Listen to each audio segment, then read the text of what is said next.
Euskal Autonomia Erkidegoan dagoen biosferako erreserba bakarrean kokatutako ekoetxea Urdaibai ingurumen zentroa bizitatzen duten 7 eta 13 urte bitarteko haurrek opari modura erreserbaren logotipoa daraman kamiseta jasoko dute. Ekimen honen bidez eskola programa bukatuta dagoen sasoi honetan familia isialdia eta haurren bizitaldiak bultzatu nahi dira.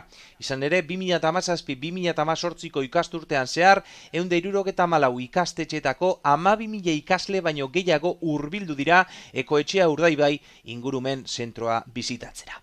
Ekoetxea Urdaibai eraikinean erreserba honetako bulegoak daude baita erakusketa iraunkorra.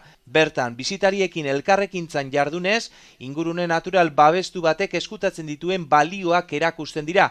Bertan ere, Nazio Batuen Man and the Biosphere programari esker, mota honetako espazioetan gizakiaren eta naturaren arteko elkarbizitza nola den posible erakusten da.